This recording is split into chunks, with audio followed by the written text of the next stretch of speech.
नमस्कार किसान भाइयों। भयंकर गर्मी में यानी कि भीषण गर्मी में मूली की खेती किस तरीके से लगा सकते हैं। अगर हम गर्मी के मौसम में मूली की फसल लगाते हैं तो बरसाती के मौसम में हम हार्वेस्टिंग लेना शुरू कर देते हैं। तो किसान भाइयों, मई और जून के महीने में मूली की खेती हमें किस तरीके से लगानी चाहिए, कौन सी विधि के द्वारा अच्छा उत्पादन निकलता है, साथ ही में जो हमारा कंद है अच्छा कौन सी कंडीशन में रहता है और उसमें कौन कौन से रोग देखने को मिलते हैं, साथ ही में किसान भाइयों हमें किस तरीके से खेत की तैयारी करनी चाहिए। मूली की फसल एक बार आप लगा देंगे किसान भाइयों सही समय पर तो आपको अच्छा मुनाफा हो जाएगा। और साथ ही में किसान भाइयों, आपको जो उत्पादन है, अगर आप खेत की तैयारी सही से करते हैं, अच्छी तरीके से कर लेते हैं, तो आपको उत्पादन में वृद्धि देखने को ज़्यादा मिलेगी। किसान भाइयों, मैं हूं आपका दोस्त विजय और आप देख रहे हैं अपना यूट्यूब चैनल वीएन फार्मिंग। किसान भाइयों, चैनल पर अगर पहली बार विजिट कर रहे हैं, चैनल को सब्सक्राइब कर लें, घंटी वाले बटन को जरूर दबा दें, जिससे कि वीडियो के नोटिफिकेशन सबसे पहले आपको देखने को मिल जाएंगे। सबसे पहले बात करेंगे किसान भाइयों उन्नत समय। तो समय किसान भाइयों, मई महीना और जून महीना काफ़ी उपयुक्त माना जाता है। बरसात के मौसम में जल्दी से हमें हार्वेस्टिंग लेना है। जिस समय हमारी हार्वेस्टिंग हो उस समय मंडी में मूली कम देखने को मिले, जिससे हमें रेट अच्छा मिलेगा मंडी में। तो हमें अगेती गर्मी के मौसम में बिजाई कर देनी है। वहीं पर किसान भाइयों, अगर मिट्टी की बात करें तो दोमट मिट्टी, बलुई मिट्टी और बलुई दोमट मिट्टी काफ़ी उपयुक्त मानी जाती हैं मूली की फसल के लिए।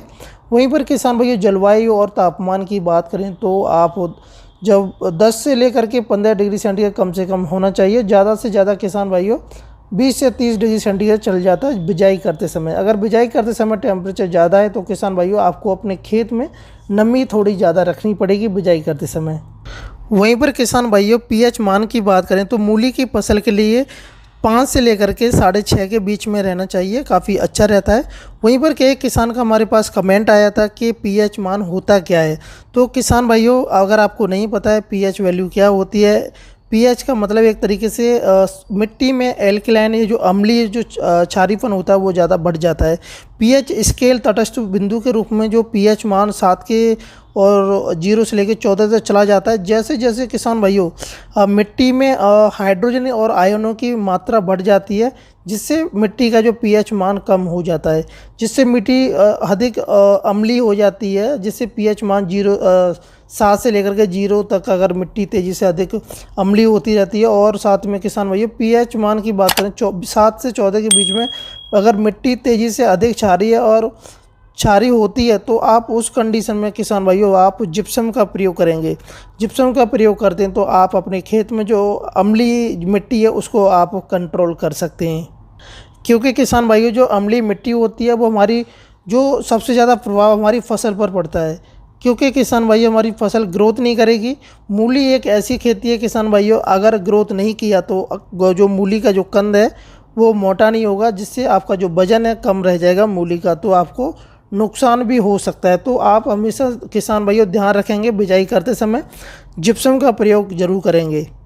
अब बात करते हैं खेत की तैयारी किस तरीके से करनी चाहिए। तो किसान भाइयों, सबसे पहले अपने खेत में सिंचाई कर लेना है। सिंचाई करने के बाद में जैसे ही उसमें पैर ना गड़ने लगें, उसके बाद में आपको एक गोबर की ट्रॉली खाद डालनी है। अगर आपके पास गोबर की खाद जो पुरानी है तो ही डालें, अगर नई ताज़ा खाद है तो बिल्कुल ना डालें, जिससे कि जो आपके कंद में दीमक जैसे और जो दाग धब्बे लग जाने शुरू हो जाते हैं, तो आप पुरानी खाद है तभी डालें। वहीं पर किसान भाइयों, आप 80 किलोग्राम नाइट्रोजन, 50 किलोग्राम फास्फोरस और 50 किलोग्राम पोटास आप जरूर डालें, जिससे आपका जो कंद है काफ़ी मोटा और लंबा हो जाएगा। वहीं पर किसान भाइयों, प्रति एकड़ अगर बीज की बात करें तो 3 से 4 किलोग्राम प्रति एकड़ दर के सीड की आवश्यकता पड़ती है। वहीं पर बिजाई करने से पहले किसान भाइयों बीज को उपचारित जरूर कर लेना है। तो आप मान के चलिए किसान भाइयों 2 से 2.5 ग्राम आप थीरम ले लें और उसमें आप किसान भाइयों प्रति किलोग्राम आप बीज को उपचारित कर सकते हैं। या फिर देसी जो उपचारित एक विधि है किसान भाइयों, आप गोमूत्र लीजिए, गोमूत्र में आप उपचारित करें, उसके बाद में छाँव में बीज को सुखा लें, उसके बाद आप बिजाई करें तो काफ़ी अच्छा रहता है, जिससे फंगस, दीमक जैसे रोग देखने को नहीं मिलेंगे। आपके सीड में जल्दी अंकुर होकर बाहर निकल आता है। वहीं पर किसान भाइयों बात करते हैं बीज की बिजाई किस तरीके से करनी चाहिए। साधारण विधि होती है, जैसे कि हमने क्यारी बनाई, हाथ से छिड़काव बीज का कर दिया, इस तरीके से बिजाई कर सकते हैं, या फिर मैड विधि के द्वारा कर सकते हैं। लेकिन किसान भाइयों, मैड विधि के द्वारा अगर आप मूली की फसल लगाते हैं तो आपका जो कंद है काफ़ी अच्छा निकलता है, बजनीला होता है, लंबा और मोटा ताजी अच्छा निकलता है, क्वालिटी का होता है। वहीं पर किसान भाइयों अगर हम बात करें दूरी की प्लांट से प्लांट की, तो 40 से 45 सेंटीमीटर पर आप रख सकते हैं मेड़ों को। और दूरी की बात करें किसान भाइयों तो 20 से 25 सेंटीमीटर ऊंचाई आप रखेंगे, जिससे कि आपके जो कंद है काफ़ी अच्छा रहेगा। वहीं पर डिस्टेंस की बात करेंगे सीड से सीड की, तो 5 से 8 सेंटीमीटर आप रखेंगे। वहीं पर किसान भाइयों अगर मशीन के द्वारा बीज की बिजाई करा रहे हैं तो आप 3 से 4 सेंटीमीटर गहराई में आप बीज ड्रिल कराएं, जिससे कि आपका सीड जल्दी से बाहर निकल के आ जाएगा। अगर ज़्यादा अंदर चला जाता है तो वो बीज टेम्परेचर ज़्यादा होने के कारण नष्ट हो जाता है।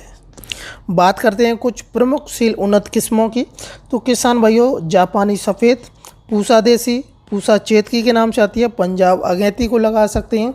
वहीं पर पंजाब सफ़ेद और पूसा रेशमी, किसान भाइयों आप ये 7-8 वैरायटी अपने खेत में लगा सकते हैं, या फिर अपनी एरिया के अकॉर्डिंग कोई सी भी वैरायटी का सिलेक्शन करके अपने खेत में बिजाई कर सकते हैं।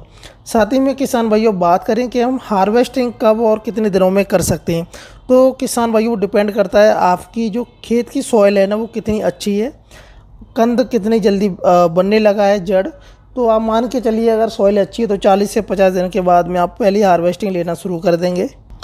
वहीं पर किसान भाइयों अगर हम सिंचाई की बात करें तो किसान भाइयों जो बिजाई करने के बाद 8 दिन के बाद में आपको पहली सिंचाई कर देनी है।